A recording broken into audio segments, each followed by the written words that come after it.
निकाह केस दूसरी अदालत में मुंतकिल किया जाए। सेशन जज शाहरुख अर्जुमन ने इस्लामाबाद हाईकोर्ट को खत लिख दिया।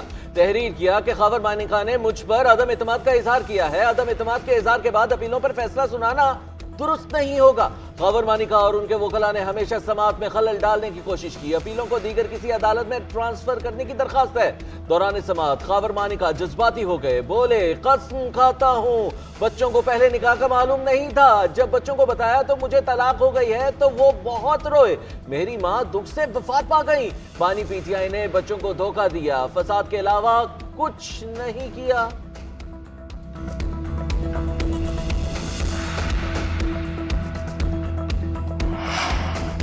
खबर मानिका और पीटीआई वकला के दरमियान हाथापाई। वकला ने थप्पड़ रसीद किए, मुक्के मारे और खबर मानिका जमीन पर गिर पड़े। निकाह केस की समाअत के दौरान भी खबर मानिका और पीटीआई वकला में तलकरामी हुई। जज के चैम्बर में जाने के बाद वकला ने कमरा अदालत में खबर मानिका पर बोतलें फेंकी। पीटीआई के वकला अहाता अदालत के बाहर नारेबाजी करते रहे।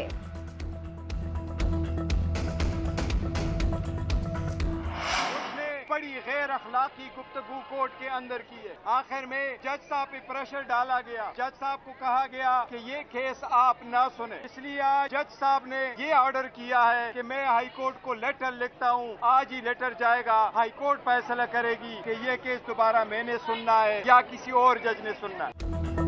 खबर मानिका ने अदालत में नामुनासिब अल्फाज का इस्तेमाल किया। आज एडिशनल सेशन जज ने निकाह केस का फैसला सुनाना था। बहस मुकम्मल हो चुकी थी, फैसला हमारे हक में आना था। बैरिस्टर गौहर की अदालत के बाहर मीडिया से गुफ्तगू, कहा ये वो केस है जो 2 रोज में मुकम्मल हो चुका था। हमें सबूत पेश करने की इजाजत नहीं दी गई। हम अदलिया से उम्मीदें लगाए बैठे हैं। शिबली फराज कहते हैं सियासी तौर पर बनाए गए मुकदमात में ताखीरी हरबे इस्तेमाल किए जा रहे हैं। झूठे सियासी मुकदमात बनाकर खवातीन की तौहीन की गई। हमें अदालतों पर यकीन है, हमें जरूर इंसाफ मिलेगा। ऑपोजिशन लीडर उमर अयूब ने कहा कि हम अपने हकूक के लिए लड़ाई लड़ते रहेंगे। तवक्को करते हैं अदलिया हमारे जायज मुतालिबात को जरूर सुनेगी। नून लीग का बानी पीटीआई पर गद्दारी का मुकदमा बनाने का ऐलान। बैरिस्टर अकील चौधरी कहते हैं जो 9 मई को हुआ वही 28 मई को किया गया। मुल्क को तोड़ने की बात करने वालों के खिलाफ गद्दारी के केसेस लेकर आएंगे, चाहे वो बानी पीटीआई हो या चाहे इनके हिमायती। जो मुल्क तोड़ने की बात करेगा उन्हें ढील नहीं देंगे। सख्त से सख्त कानूनी कार्रवाई न सिर्फ अमल में लाई जाएगी बल्कि ये होता हुआ नजर भी आएगा। दानियाल चौधरी ने कहा कि जो चीजें भारत नहीं कर सका वो बानी पीटीआई करते रहे। उन्होंने खुद को शेख मुजीब से तशबीह दी। बानी पीटीआई पाकिस्तान से दुश्मनी कर रहे हैं। हमारे साथ बदतरीन ज्यादतियां होती हुई मगर हमने कभी मुल्क पर आंच नहीं आने दी। बानी पीटीआई इदारों और शोहदा के खिलाफ साजिश कर रहे हैं। उन्हें अडियाला जेल में ट्वीट की सहूलत दस्तयाब है। बानी के जाती अकाउंट से ट्वीट की 24 घंटे के अंदर तरदीद नहीं हुई। वजीर इत्तलात सिंध शर्जील राम मेमन की मीडिया से गुफ्तगू, कहते हैं बानी पीटीआई से मुतालिक वजीर आजम के खदशात गलत नहीं। मैंने कल वो बातें की जो बानी के मुंह से निकली हैं। इस शख्स को मुल्क के खिलाफ लॉन्च किया गया। मिशन बानी पीटीआई का सबसे बड़ा सहूलतकार साकिब निसार थे। उन्होंने जाती ख्वाहिशात पर फैसले किए हैं। उनके किए तमाम फैसले सवालिया निशान हैं। लापता शायर अहमद फराद की गिरफ्तारी जाहिर कर दी गई। शायर अहमद फराद को कोहाला पुल से गिरफ्तार किया गया। आज़ाद कश्मीर के डिस्ट्रिक्ट बार में दर्ज FIR में नामजद और पुलिस की हिरासत में है। अटॉर्नी जनरल ने थाना धीरकोट के कश्मीर की रिपोर्ट इस्लामाबाद हाई कोर्ट के सामने पेश कर दी। विफाकी वज़ीर कानून, अटॉर्नी जनरल और IG इस्लामाबाद अदालत के रूबरू पेश। अदालती कार्रवाई की कवरेज पर पाबंदी के पैमरा नोटिफिकेशन के खिलाफ दरखास्तें। लाहौर हाई कोर्ट ने दरखास्त पर लार्जर बेंच बनाने की सिफारिश कर दी। दरखास्त चीफ जस्टिस को भिजवा दी। समाज जस्टिस आबिद अजीज शेख ने एक ही नौयत की दरखास्तों पर की। अटॉर्नी जनरल पाकिस्तान को मुआवनत के लिए नोटिस जारी कर दिए गए।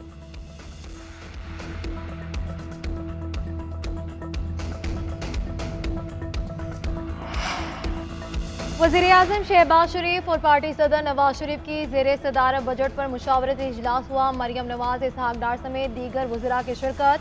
बजट के हवाले से मुख्तलिफ तजावीज़ पर गौर किया गया। अवाम को रिलीफ देने के हवाले से इक़दामात पर मुशावरत। नवाज शरीफ की हिदायत पर वज़रा ने अपने महकमों की जानिब से मुमकिन रिलीफ इक़दामात की तजावीज़ पेश की।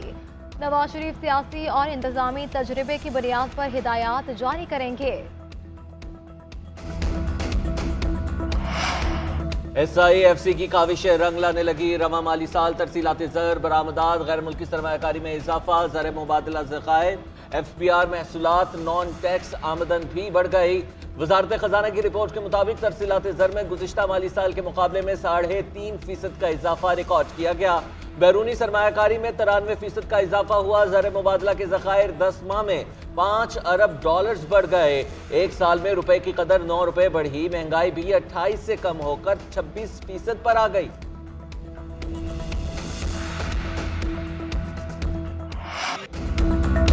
सियासत का इंतखाब नून लीग ने किया है, इससे मुतफिक नहीं। मियां साहब की मेहरबानी कि उन्होंने मेरा नाम लिया। इनके साथ 35 साल का जाती ताल्लुक आज भी है। वो वफादार शख्स हैं और इनसे ताल्लुक रहेगा। साबिक वज़ीर आज़म शाहिद खाकान अब्बासी की मीडिया से गुफ्तगू, कहा कि हुकूमत तब तक चलेगी जब तक लाने वाले चाहेंगे। बानी PTI के लिए माहौल बनाने से मुतालिक सवाल पर बोले, माहौल के हक में नहीं हूँ, अवाम की राय के हक में हूँ। और पीपल्स पार्टी से ये उम्मीद कि वो उसकी हुकूमत थी कि वो भी अभी नहीं कामों में शुरू हो गए हैं, जाहिर है कि बड़ी अफसोसनाक बात है। जहाँ तक पाकिस्तान में कल नवाज शरीफ साहब को याद आ गया 28 साल के बाद यौम तकबीर बनाना, और जितनी सतही उन्होंने गुफ्तगू की है, अब वक्त आ गया है कि नून लीग के अंदर एक नई लीडरशिप उभरेगी, पीपल्स पार्टी के अंदर नई लीडरशिप उभरेगी।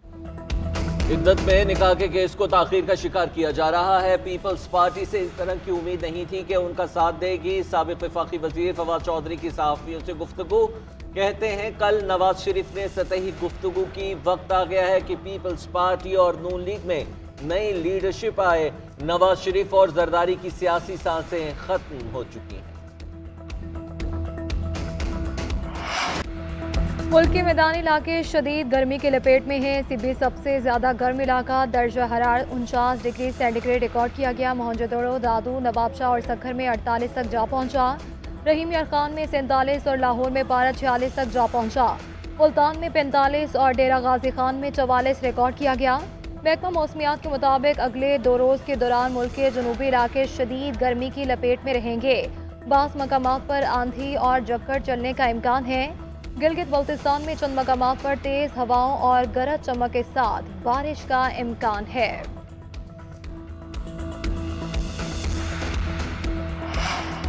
कराची में शदीद गर्मी में इम्तिहानी मराकज़ में नाकाफी सहूलियात। मलीर के स्कूल में कोई पंखा नस्ब नहीं।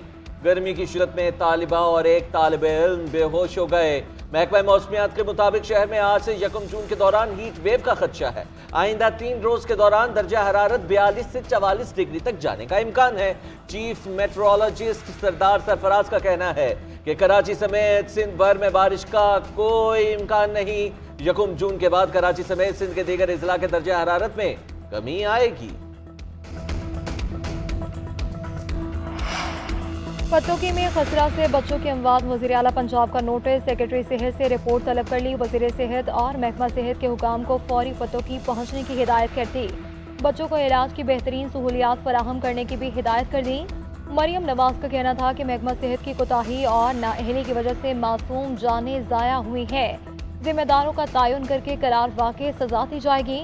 रोज़ाना की बुनियाद पर खसरा समेत दीगर वबाई अमराज के केसेस को मॉनिटर किया जाए। मुतासरा बच्चों के इलाज मुआलजा में कोई गफलत न की जाए। जिलानी वेलफेयर ट्रस्ट के तावुन से स्कूलों के बच्चों को नाश्ता फराहम करने का मंसूबा है। MQM के रहनुमा खालिद मकबूल सदीकी कहते हैं कि कराची को किसी हुकूमती इमदाद की ज़रूरत नहीं। ये ओवर टैक्सेशन करता है। दुनिया का सबसे बड़ा फलाही और खैरात देने वाला शहर है। जो काम रियासत को करना चाहिए वो सैलानी कर रहा है। 2.5 करोड़ बच्चे स्कूल से बाहर हैं। मुनासिब खुराक ना मिलने की वजह से बच्चों की दिमाग की नशोनुमा बेहतर नहीं होती। तालीमी एमरजेंसी के लिए गवर्नर सिंध को दरख्वास्त की थी। जिन स्कूलों में तालीम के साथ इलाज और खुराक शुरू की उसके अच्छे नताइज आए। गवर्नर सिंध कामरान टेसोरी बोले, फ्री ब्रेकफास्ट पूरे सूबे में फैलाएंगे।